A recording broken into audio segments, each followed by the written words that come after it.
आज जो next part है उसमें हम कुछ और तरह की एंट्रीज करेंगे, ठीक है। और होप्स हो कि ये जनरल एंट्रीज का अब लास्ट पार्ट है ना। और लगभग हमने सब तरह की जनरल एंट्रीज आपको करा दी हैं, जितने तरह के क्वेश्चंस हम लोग देख सकते थे वो सारे करा दिए। आज के लेक्चर में हम सोच रहे हैं कि आपको जनरल एंट्रीज तो बताया ही, साथ में उन जनरल एंट्रीज का लेजर कैसे बनाने हैं वो भी हम आपसे डिस्कस कर लेते हैं। तो दोनों काम हो जाएंगे, आपकी जनरल एंट्रीज भी आ जाएगी और साथ में आपको उनके लेजर बनाना भी समझ में आ जाएगा, ठीक है। तो पहले हम लोग क्वेश्चन लिख रहे हैं। क्वेश्चन है, purchase a machinery for 1 lakh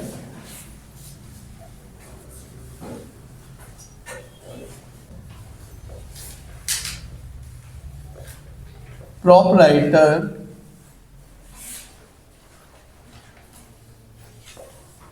saving account, ठीक है। इसका मतलब है कि आपने एक मशीनरी खरीदी 1 लाख रुपीस की और उसमें जो आपने पेमेंट किया वो चेक से किया है। और ये चेक किसका है? जो प्रोपराइटर है उसके सेविंग अकाउंट से निकला है, यानी कि व्यक्तिगत ऑनर का पैसा इसमें लगा हुआ है, ठीक है। अब यहां पे ये ट्विस्ट आ गया, आप लोग furniture account debit to bank कर देते, मैक्सिमम स्टूडेंट यही करते हैं, है ना, कि उन्होंने machinery account debit to bank कर देंगे, मैक्सिमम लोग यही करेंगे। लेकिन आपको यहाँ ये नहीं करना है। क्यों? क्योंकि यहाँ पे प्रोपराइटर का पर्सनल पैसा लगा है, और जब भी प्रोपराइटर का निजी पैसा लगा होता है तो फिर वो शामिल हो जाती है कैपिटल में। वो क्या बन जाती है? कैपिटल। तो यहाँ पे जो एंट्री बनेगी वो बनेगी, क्या आई है? मशीनरी आई है, तो आप लिखेंगे मशीनरी अकाउंट डेबिट और टू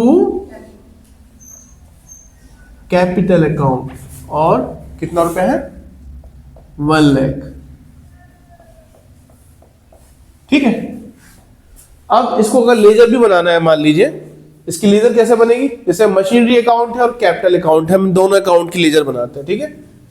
तो पहले बनाओ मशीनरी अकाउंट,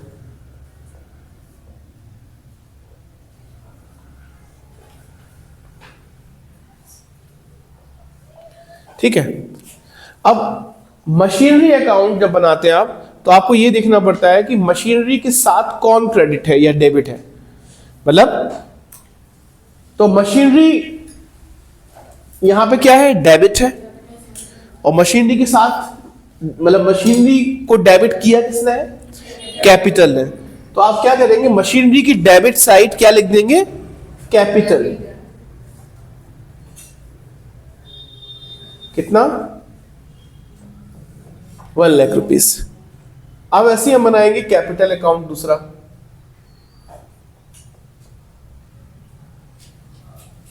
अब मुझे ये बताओ, यहां पे कैपिटल डेबिट है कि क्रेडिट?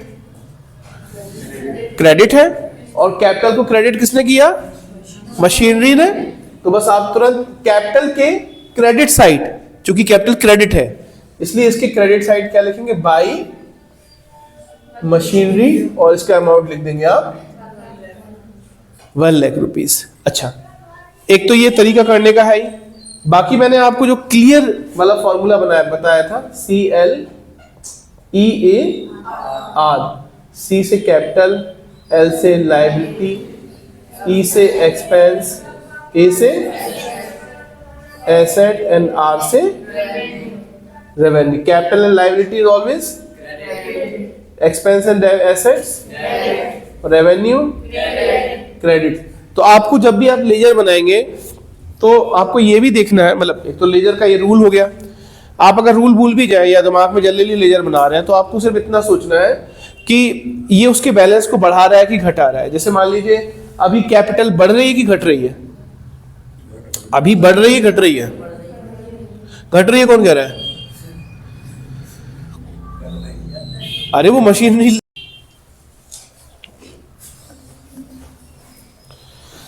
ठीक है। तो मैं आपको बता रहा था कि मशीनरी और कैपिटल, अब आपको यह देखना है कि यहाँ पे कैपिटल बढ़ रही है कि घट रही। तो आपके फॉर्म में ऑब्वियसली कैपिटल बढ़ी है, और कैपिटल जब भी बढ़ेगी वो क्रेडिट होगी। मैंने बताया था तो आप ये भी देख सकते हो कि जितनी बार भी क्रेडिट साइड में हम लिखेंगे, चाहे by machinery, by Ram, by Shyam, जो कुछ भी हम लिखेंगे क्रेडिट साइड में, वो सब कैपिटल के बैलेंस को बढ़ाएगा, और जितनी बार भी हम इसको डेबिट साइड लिखेंगे वो सब कैपिटल के बैलेंस को कम करेगा। ऐसे ही एसेट का है, मशीनरी एसेट है, मशीनरी का बैलेंस जब भी बढ़ेगा उसमें हमेशा यहाँ डेबिट साइड चीजें बढ़ती जाएंगी, 1 लाख, 2 लाख, 5 लाख, और जितनी बार घटेगा, जैसे बाई डेप्रिसिएशन आ गया तो हम बाई डेप्रिसिएशन करेंगे, जितनी बार भी घटेगा वो क्रेडिट साइड जाएगा।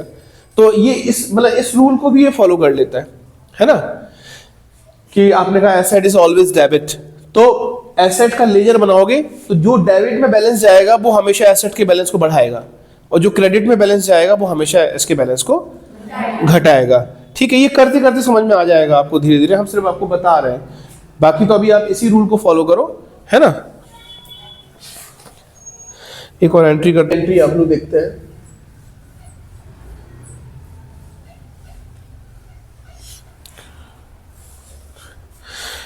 लिखा हुआ रिसीव अ चेक ऑफ ₹12,900। आपने क्या किया, 300 to him. Cheque was deposited into bank on same day. इसको समझ लीजिए आप, इसको लिखा हुआ रिसीव अ चेक ऑफ 12,900, ठीक है, मतलब चंद्रदेव से, है ना, चंद्रदेव जी हैं, उन्होंने हमें 12,900 रुपए का चेक दिया, और हमें डिस्काउंट अलाउ किया 300 रुपीज, ठीक है, साथ में उन्होंने हमें 300 रुपए का क्या दिया, डिस्काउंट। इसका मतलब ये हुआ कि वो चीज हमारी कहीं ना कहीं 13,200 रुपए की रही होगी, ठीक है। तो चलो हम करते हैं। तो सबसे पहले हम तो चंद्रदेव से पहले मिला है पैसा, तो चंद्रदेव हमारे डेटर रहे होंगे, है ना, तभी तो उनसे पैसा मिल रहा है, तो डेटर डेबिट होता है, तो चंद्रदेव डेबिट रहे होंगे। अब चंद्रदेव के अकाउंट को खत्म करना है तो चंद्रदेव को क्या कर देंगे हम, क्रेडिट कर देंगे। तो यहाँ पे चंद्रदेव को तो करेंगे क्रेडिट टू चंद्रदेव 13,200 रुपए, है ना। अब यहां की समस्या है कि यहाँ पे हम बैंक लिखें कि कुछ और लिखें। थोड़ा मैंने एंट्री को चेंज कर दिया, मैंने कहा कि आप अगले दिन नेक्स्ट डे आप ये चेक जमा कर रहे हो, तो अगर मैं इसको बैंक अकाउंट डेबिट कर दूं तो उसी दिन मेरे अकाउंट में 13,200 रुपए, ये जितना मिला है मुझे, कितना 12,900 मिला है, उसी दिन मुझे 12,900 रुपए मेरे अकाउंट में दिखने शुरू हो जाएंगे कैश बुक में, लेकिन एक्चुअली बैंक में नहीं दिखेंगे। क्यों? क्योंकि वो चेक मैंने अभी तक जमा किया ही नहीं है, तो वो दोनों में मिसमैच हो जाएगा, मतलब मेरे जो कंपनी के अकाउंट्स हैं और बैंक के अकाउंट है दोनों में मिसमैच हो जाएगा। तो मिसमैच ना हो इसके लिए हम एक काम करते हैं कि चंद्रदेव ने हमें चेक दे दिया, तो चंद्रदेव को तो हम वापस से कर देंगे, भाई तुम जीरो हो गए। तो चंद्रदेव डेबिट थे, हमने उतने अमाउंट से इनको क्रेडिट कर दिया, अब चंद्रदेव जीरो हो गए। लेकिन हम बैंक अकाउंट डेबिट ना करें, बैंक अकाउंट डेबिट करेंगे तो बैंक में बैलेंस आ जाएगा, तो हम क्या करें,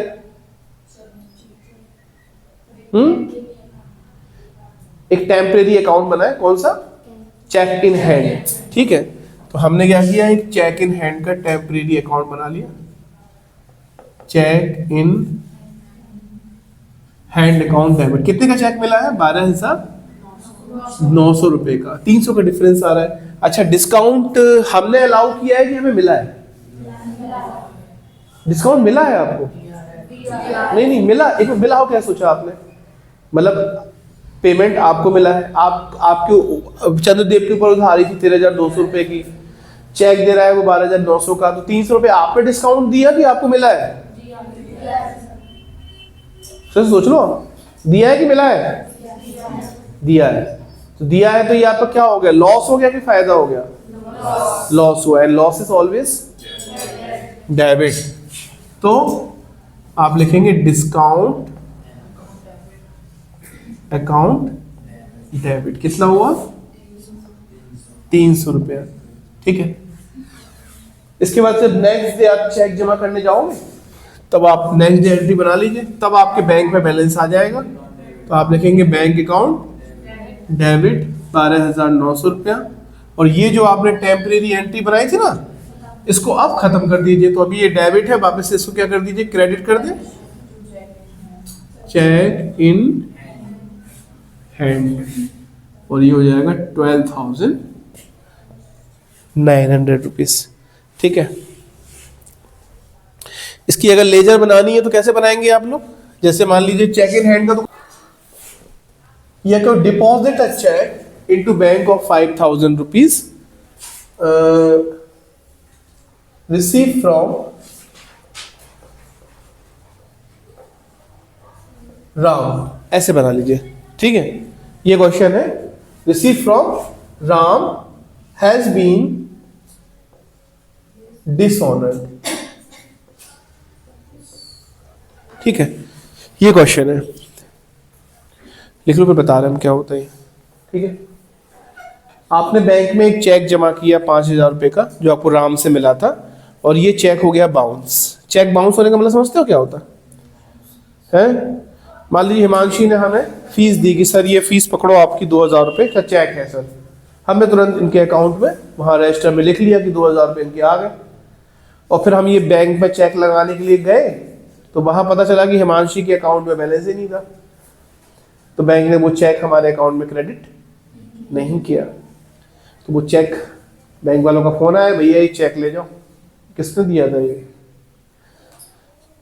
2,000 रुपये बाउंस हो गए इसके, या इसके साइन मैच नहीं कर रहे हैं, इन्होंने लेके प्रियंका की साइन बना दिए जानबूझ के कि सर अभी साथ तो अभी तो हमारा काम चला।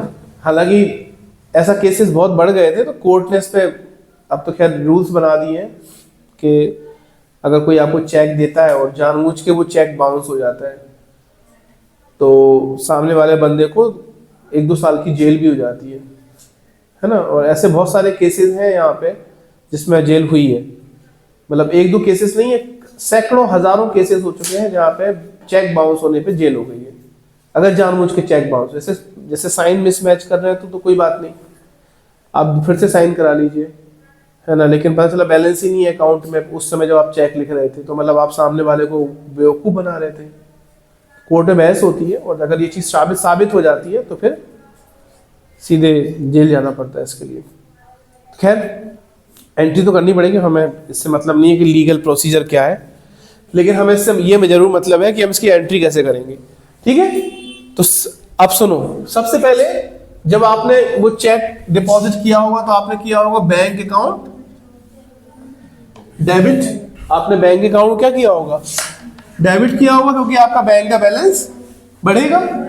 ठीक है, और राम से मिला है तो हो सकता है राम शायद आपके डेटर रहे हो, है ना, तो डेटर को आप अगर खत्म करना है तो राम के बैलेंस को 0 करना है तो राम को क्रेडिट करना पड़ेगा। ठीक है, क्योंकि डेटर डेबिट होते हैं, तो डेबिट को खत्म करना है तो क्रेडिट करना पड़ेगा। तो मैंने राम को क्रेडिट कर दिया, और कितने रुपए राम पे उधार थे? मान लीजिए 5,000 रुपये, तो 5,000 रुपये से राम को मैंने क्रेडिट कर दिया। फिर आप गए बैंक में चेक लगाने के लिए, तो चेक आपका हो गया बाउंस हो गया। चेक बाउंस हो गया तो अब क्या करें, इसकी एंट्री कैसे बनती है? अब सुनो, बहुत इजी है। हम लोग चेक बाउंस होने के जो एंट्रीज होती है उससे डरते हैं कि बाउंस या डिसऑनर हो जाए तो क्या करना है। अब इसमें कोई रूल्स नहीं है, अब आपको इसको थोड़ा सा आपको अलग तरीके से सोचना पड़ेगा। देखिए, इस एंट्री ने क्या किया, आपके बैंक के बैलेंस को बढ़ा दिया, है ना, आपके हिसाब से, लेकिन एक्चुअली बैंक का बैलेंस बढ़ा नहीं है, तो आपको वापस से बैंक के बैलेंस को घटाना पड़ेगा ना। तो बैंक का बैलेंस अभी डेबिट है, अगर इसके बैलेंस को घटाओगे तो क्या हो जाएगा, ये बैंक क्रेडिट हो जाएगा। तो आप करें टू बैंक।